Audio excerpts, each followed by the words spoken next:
তারা নির্বাচন বর্জন করেছে আসলে এটার একমাত্র কারণ তারা হচ্ছে শিক্ষার্থীদের ম্যান্ডেট পাচ্ছে না, শিক্ষার্থীদের সমর্থন না থাকার কারণে নিশ্চিত পরাজয়ের হয়ে যাবে সেটা বুঝেই তারা আসলে নির্বাচন বয়কট করেছে বলে মনে করি। যে কেউ কোনো প্রার্থী বা কোনো দল বা প্যানেল আসলে বয়কট করলে আসলে নির্বাচনী প্রভাব পড়বে বলে আমি মনে করি না আর কি।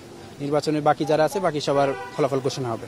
বিপ্লবোত্তর বাংলাদেশে আসলে স্টুডেন্টরা বা সারা বাংলাদেশের মানুষজন চায় যে আসলে সুস্থ ধারার রাজনীতি আমাদের দেশে পরিচালিত হোক। তারা এমন কোনো নেতৃত্ব চায় না যারা সুদ ঘুষ দুর্নীতি চাঁদাবাজি রাহাজানিতে বা হল দখলের রাজনীতি যারা করে তারা ক্ষমতায় আসুক, এটা সাধারণ স্টুডেন্টরা চায় না। তারা চায় আসলে সৎ দক্ষ এবং যোগ্য নেতৃত্ব যারা আছে, যারা দেশকে ভালোবাসবে, কখনো কোনো অন্যায় কাজে জড়িয়ে পড়বে না, খারাপ কাজে জড়িয়ে পড়বে না, এদেরকে আসলে তারা নেতৃত্ব হিসেবে চায়। তো তার জ্বলন্ত প্রমাণ হচ্ছে ঢাকা বিশ্ববিদ্যালয়ে ডাকসু নির্বাচনে দেখেছেন যে ডাকসু নির্বাচনে যে শিবিরের প্যানেল সংখ্যাগরিষ্ঠ জয়লাভ করেছে, এটা হচ্ছে তার একটা বাস্তব প্রমাণ আর কি। দীর্ঘ 33 বছর পর জাহাঙ্গীরনগর বিশ্ববিদ্যালয়ে নির্বাচন অনুষ্ঠিত হয়েছে। সকাল থেকে যদিও বেশ কিছু অভিযোগ আমরা বলেছি এবং অভিযোগগুলোর ছিল এমন যে ক্যাম্পাসের সাবেক ছাত্র দলের নেতৃবৃন্দ উপস্থিত আছেন, ক্যাম্পাসের সাবেক ছাত্ররা উপস্থিত আছেন। এটা আসলে খুবই অ্যালার্মিং বিষয় ছিল, কারণ একটা সুষ্ঠু নির্বাচন হওয়ার জন্য বিশ্ববিদ্যালয় নির্বাচন কর্তৃপক্ষ বলছিল যে আজকে সকাল 6টা থেকে কেউ এখানে থাকতে পারবেন না এবং থাকলে তাদের বিরুদ্ধে ফৌজদারি আইনে বিচার করা হবে। কিন্তু কারো বিরুদ্ধে তেমন কোনো বিচার ব্যবস্থা নেওয়া হয়নি। এটা হলো 1 নম্বর সমস্যা। 2 নম্বর আমরা বলছিলাম যে পোলিং এজেন্টের যে বিষয়টা গতকাল রাতে সিদ্ধান্ত হয়েছে এবং বিভিন্ন হলগুলোতে যখন আমরা সকালবেলা পোলিং এজেন্টদের যাচ্ছিলাম তখন তাদেরকে অফিসাররা বলছিলেন যে আপনারা কেন আসছেন, কেন ওনারা কোন পোলিং এজেন্টের বিষয়টা জানেই না। তো আসলে ওনারা শুধু বিজ্ঞপ্তি দিয়েছিলেন নির্বাচন কমিশন, কিন্তু আসলে হলগুলোতে আলাদাভাবে জানিয়েও দেননি, যদিও এটা পরবর্তীতে সমস্যার সমাধান হয়েছে। তার পাশাপাশি ক্যাম্পাসের ছাত্রদলের কেন্দ্রীয় একজন সহসভাপতি, উনি ক্যাম্পাসে অবস্থান করছিলেন, যদিও পরে গ্রেফতার করা হয়েছে ওনাকে।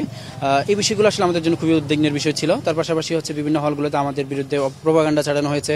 বিশ্ববিদ্যালয় প্রশাসন যেখানে বলেছে যে কোনো একটা হলে যদি আমরা প্রবেশ করতে চাই তাহলে প্রভোস্টের পারমিশন সাপেক্ষে 10 মিনিটের জন্য প্রবেশ করা যাবে। তো আমরা সেই প্রভোস্টের পারমিশন নিয়েই ভিতরে ঢুকেছিলাম এবং আমরা নির্দিষ্ট সময়ে বের হয়ে এসেছি। কিন্তু ছাত্রদল আমাদের বিরুদ্ধে বারবার অভিযোগ দিচ্ছে যে আমরা উইদাউট এনি পারমিশনে ঢুকে গেছি, আমরা আইন লঙ্ঘন করেছি, এটাই অভিযোগ দিচ্ছে। কিন্তু আসলে তাদের বলে দিচ্ছে আমরা পারমিশন নিয়ে ঢুকেছি এবং নির্দিষ্ট সময়ে বের হয়েছি। কিন্তু তাদের কর্মকাণ্ডগুলো যদি লক্ষ্য করেন, তারা ফুল প্যানেল নিয়ে বিভিন্ন হলগুলোতে মুভ করার ট্রাই করেছে এবং সরাসরি ভোট কেন্দ্রের ভিতরে ঢোকার একটা প্রভাব বিস্তারের ট্রাই করেছে। এই বিষয়গুলো লক্ষ্য করেছি। তারা বুঝতে পেরেছিল তাদের প্রতি সাধারণ শিক্ষার্থীদের কোনো আস্থা নাই, সেজন্য তাদের নিশ্চিত পরাজয় জেনেই তারা আসলে ভোট বর্জন করেছে। তারা যেহেতু বর্জন করছে, তারা এখানে তো আর কোনো ফল পাবে না। যারা তো আমরা বাকি যারা আছি আমরা আমাদের মাঝে ফল হবে আর কি।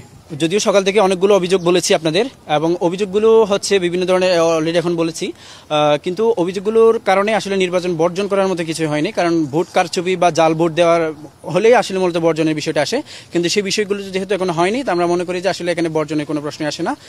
তা আমি মনে করি যে আসলে ছাত্রদল নিশ্চিত পরাজয়ের গ্লানি না পেরেই বর্জন করেছে। খবর পাচ্ছি যে ক্যাম্পাসের চারপাশে ছাত্রদলের বিভিন্ন নেতৃবৃন্দ এবং যুবদলের বিভিন্ন নেতৃবৃন্দ অবস্থান করেছেন এবং আমরা বিভিন্ন অলরেডি ভিডিও ফেসবুকে আসতেছে যে 20 মাইলে একটা গ্রুপের ভিডিও অলরেডি হয়েছে এবং আরও বিভিন্ন পয়েন্টের আমরা খবর পাচ্ছি আর কি। তো আমরা আসলে একটু আশঙ্কা করছি যে কোনো কিছু হতে পারে। তবে আমরা প্রত্যাশা করব বিশ্ববিদ্যালয় প্রশাসন যেহেতু প্রায় 1500 আইন শৃঙ্খলা বাহিনী ক্যাম্পাসে এনেছেন, সেই সাথে স্ট্রাইকিং ফোর্স হিসেবে সেনাবাহিনীকেও মোতায়েন করা আছে।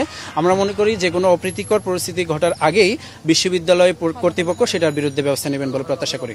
গণতান্ত্রিক প্রক্রিয়াতে অবশ্যই জয় পরাজয় থাকবে।